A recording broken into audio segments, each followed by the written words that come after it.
Hello, আজকের ভিডিওতে সবাইকে স্বাগত জানাচ্ছি। আজকের প্রথম কোশ্চেনটি হলো, কোন কোনো বিল অর্থ বিল কিনা সে সম্পর্কে চূড়ান্ত সিদ্ধান্ত কে নেন?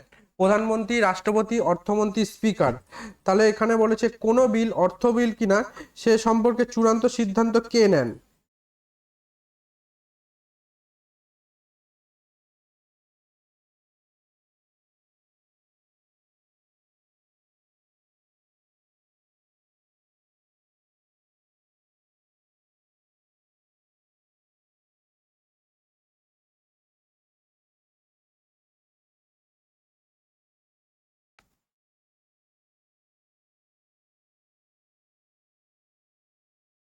তাহলে কোনো বিল অর্থ বিল নাকি সে সম্পর্কে চূড়ান্ত সিদ্ধান্ত নেন লোকসভার স্পিকার।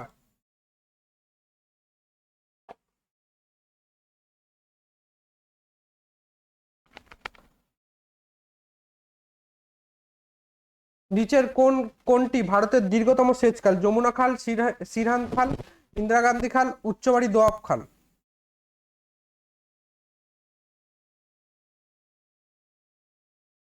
তাহলে নিচের ভারতের দীর্ঘতম সেচ খাল হলো ইন্দিরা গান্ধী খাল।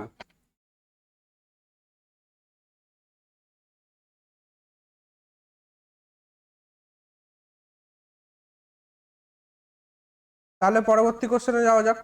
বলছে জলে ভাসমান আণুবীক্ষণ জীবদের কি বলা হয়? জীবাণু, অণুজীব, প্ল্যাঙ্কটন, সবকটি। তাহলে জলে ভাসমান অণুবীক্ষণ জীবদের বলা হয় প্ল্যাঙ্কটন।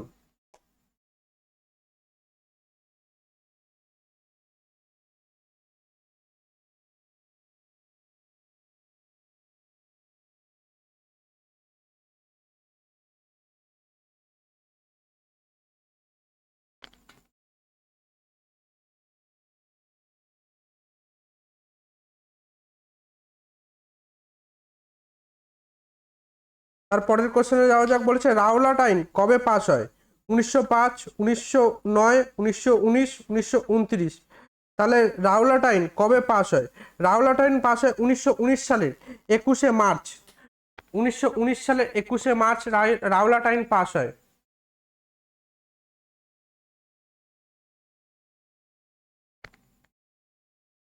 1919 সালে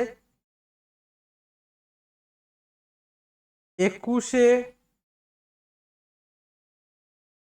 মার্চ রাওলাট আইন পাস হয়। এই আইনটি আনুষ্ঠানিকভাবে নৌরাজ্যিক এবং বিপ্লবী অপরাধ আইন নামে পরিচিত ছিল, যা বিচারপতি সিডনি রাওলাটের সভাপতিত্বে প্রণীত সুপারিশের উপর ভিত্তি করে পাশ করা হয়। এর উদ্দেশ্য ছিল ভারতে ব্রিটিশ বিরোধী জাতীয়তাবাদী আন্দোলন এবং বৈপ্লবিক কর্মকাণ্ড দমন করা। এর ফল হয়েছিল এই আইনের প্রতিবাদে মহাত্মা গান্ধী দেশজুড়ে রাওলাট সত্যাগ্রহ শুরু করেন এবং এর প্রেক্ষিতে জালিয়ানবাগ হত্যাকাণ্ড 13ই এপ্রিল 1919 সংগঠিত হয়েছিল। তাহলে জালিয়ানবাগ হত্যাকাণ্ড কবে হয়েছিল? 13ই এপ্রিল 1919। 13ই এপ্রিল 1919 জালিয়ানবাগ হত্যাকাণ্ড। জালিয়ানবাগ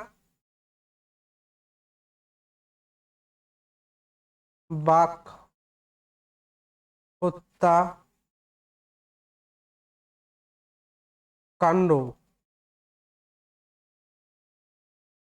1919 সালে।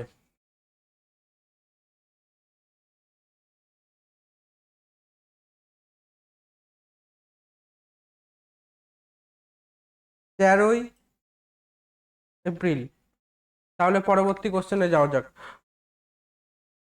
পরবর্তী কোশ্চেন বলছে রূপসী বাংলা কার কাব্যগ্রন্থের রচয়িতা কে? রূপসী বাংলা যে কাব্যগ্রন্থটা আছে তার রচয়িতা কে? জীবনানন্দ দাশ, রবীন্দ্রনাথ ঠাকুর, বুদ্ধদেব বসু, সুকান্ত ভট্টাচার্য। তার রূপসী বাংলা কাব্যগ্রন্থের রচয়িতা হলেন কবি জীবনানন্দ দাশ।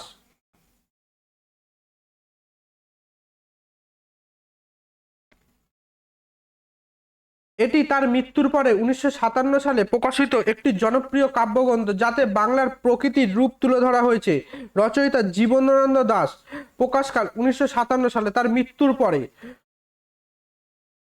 এর বৈশিষ্ট্য তুলে এটার বৈশিষ্ট্য হলে কাব্যগ্রন্থের বৈশিষ্ট্য হলো বাংলার প্রকৃতির রূপ ও ঐতিহ্যকে এই কাব্যে চিত্রিত করা হয়েছে।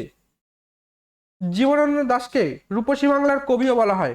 তাহলে জীবনানন্দ দাশকে রূপসী বাংলার কবিও বলা হয়। তাহলে তার পরের কোশ্চেনে যাওয়া যাক। বলেছে ভারতের শ্বেত বিপ্লবের জনক কে? ভারতের শ্বেত বিপ্লবের জনক হিসেবে পরিচিত কে?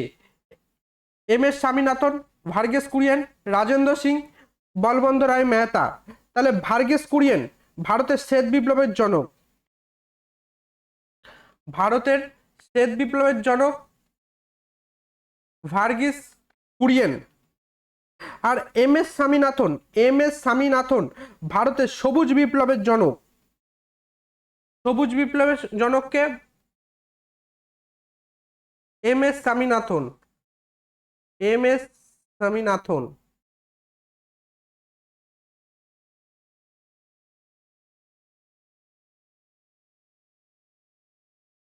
সবুজ বিপ্লব ভারতের, সবুজ বিপ্লব ভারতের। তিনি 1970 সালে হওয়া অপারেশন ফ্লাডের প্রধান কারিগর, যা ভারতকে বিশ্বের বৃহত্তম দুগ্ধ উৎপাদনকারী দেশে পরিণত করে। তাহলে ভারতের শ্বেত বিপ্লবের জনককে ভার্গিস কুরিয়েন। তিনি 1970 সালে শুরু হওয়া অপারেশন ফ্লাড এর প্রধান কারিগর, যা ভারতকে বিশ্বের বৃহত্তম দুধ উৎপাদনকারী দেশে পরিণত করেছিলেন। আর ভার্গেস কুরিয়ান মিল্কম্যান অফ ইন্ডিয়া বলা হতো। ভার্গেস কুরিয়ানকে মিল্কম্যান অফ ইন্ডিয়াও বলা হতো। তাহলে পরবর্তী কোশ্চেনে যাওয়া যাক। বলেছে এপিজে আব্দুল কালাম ভারতের কততম রাষ্ট্রপতি ছিলেন? এপিজে আব্দুল কালাম ভারতের 11তম রাষ্ট্রপতি ছিলেন।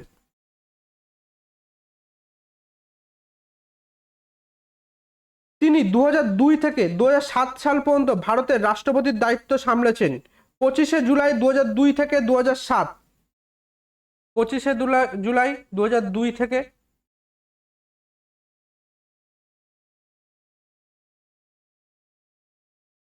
2007 খ্রিস্টাব্দ পর্যন্ত। 25শে জুলাই 2002 থেকে 25শে জুলাই 2007। 25শে জুলাই। তার ডাক নাম ছিল মিসাইল ম্যান ও জনগণের রাষ্ট্রপতি। তাহলে আমরা এপিজে আব্দুল কালামের দুটি নামে চিনি বেশি, তার মধ্যে বিখ্যাত দুটি নামে চিনি। একটা নাম হলো মিসাইল ম্যান এবং হলো জনগণের রাষ্ট্রপতি। তিনি একজন বিখ্যাত পরমাণু বিজ্ঞানী ছিলেন এবং দেশের সর্বোচ্চ বেসামরিক সম্মান ভারতরত্ন 1997 সালে লাভ করেছিলেন। তাহলে এপিজে আব্দুল কালাম কবে ভারতরত্ন পেয়েছিলেন? 1997 সালে ভারতরত্ন পেয়েছিলেন।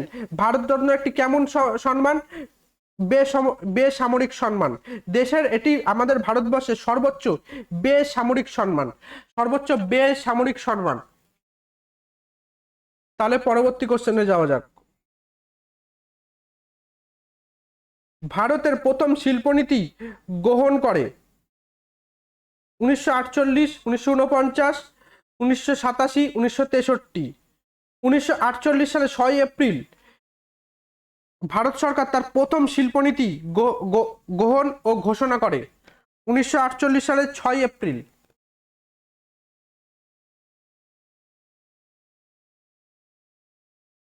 1948 সালে 6 এপ্রিল। তাহলে ভারত সরকার তার প্রথম শিল্পনীতি ইন্ডাস্ট্রিয়াল পলিসি রেজলিউশন 1948 সালে 6 এপ্রিল গ্রহণ ও ঘোষণা করে। তৎকালীন শিল্প ও সরবরাহ মন্ত্রী ডক্টর শ্যামাপ্রসাদ মুখার্জি এই নীতি সংসদে পেশ করেন। এই নীতির মূল লক্ষ্য ছিল দেশে একটি মিশ্র অর্থনীতি বা মিক্সড ইকোনমি কাঠামো প্রতিষ্ঠা করা, যেখানে সরকারি ও বেসরকারি খাত একত্রে কাজ করবে। তাহলে পরবর্তী কোশ্চেনে যাওয়া যাক। বলেছে তালচের কয়লা খনি কোথায় অবস্থিত? তালচের কয়লা খনি কোথায় অবস্থিত?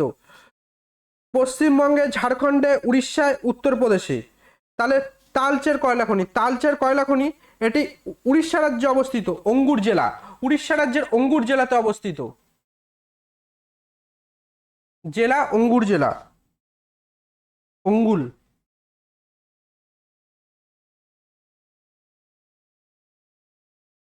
উড়িষ্যা রাজ্যের অঙ্গুল জেলাতে টালচের কয়লা খনি অবস্থিত।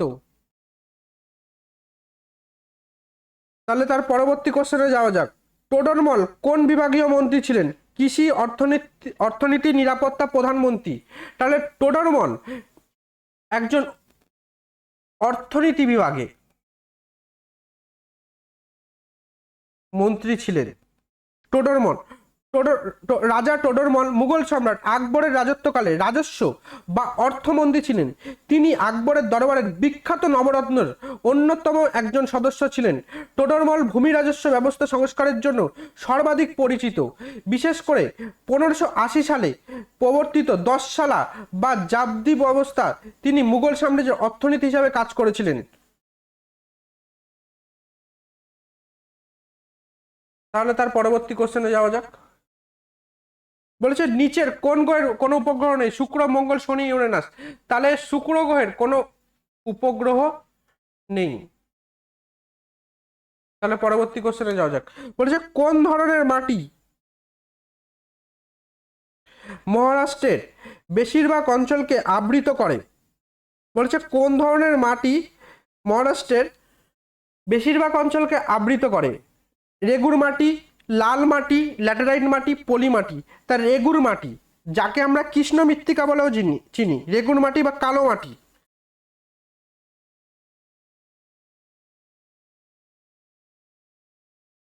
মহারাষ্ট্রের বেশিরভাগ অঞ্চল কালো মাটি বা রেগর মাটি দ্বারা আবৃত।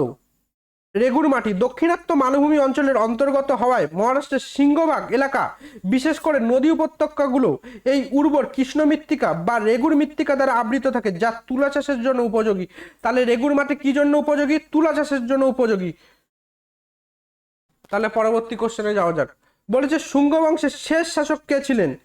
দেবাভূমি, অগ্নিমিত্র, বাসুদেব, অগ্নিস্থ। তাহলে শুঙ্গ বংশের শেষ রাজা ছিলেন দেবভূমি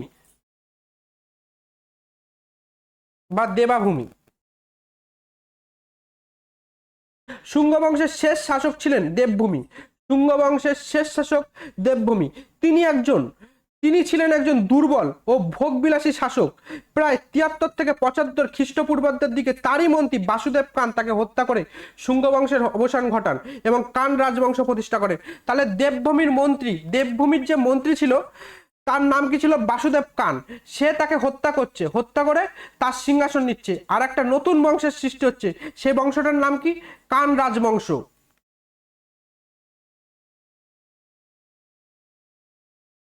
তাহলে পরবর্তী কোশ্চেনে যাওয়া যাক। বলেছে নিম্নের কোন সুলতান সিজদা ও পাইবাস প্রথা চালু করেন?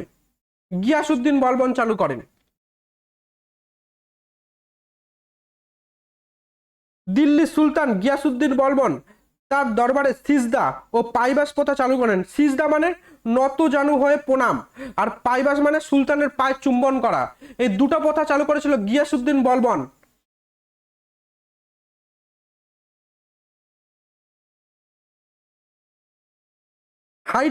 তার পরবর্তী কোশ্চেনে যাওয়া যাক। হাইডার গমন পদ্ধতি হলো সুইমিং, পুলিং, লুপিং, সন্তরণ। তাহলে হাইডার গমন পদ্ধতির নাম হলো লুপিং।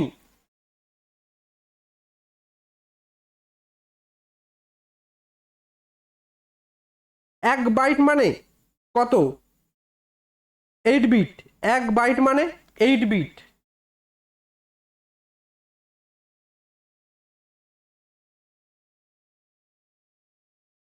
তাহলে পরবর্তী কোশ্চেনে যাওয়া যাক। বলেছে মহাবিদ্যার পর মুঘল সম্রাট দ্বিতীয় বাহাদুর শাহকে কোথায় নির্বাচিত করা হয়?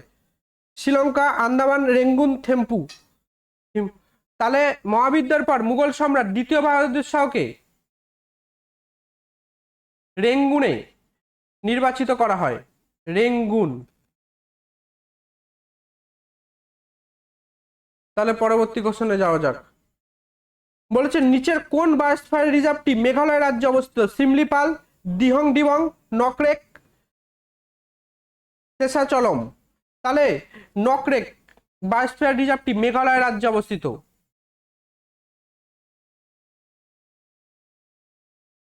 বলেছে সোভিয়েত ইউনিয়ন কবে কোন সালে ভেঙে যায়? 1991 সালে, 1997 সালে, 2000 সালে, 2001 সালে। তাহলে 1991 সালে সোভিয়েত ইউনিয়নটি ভেঙে যায়। তাহলে পরবর্তী কোশ্চেনে যাওয়া যাক। বলেছে সবচেয়ে নমনীয় ধাতু নিচের কোনটি? প্লাটিনাম, পারদ, হীরক, সোনা। তাহলে সবচেয়ে নমনীয় ধাতু হলো সোনা।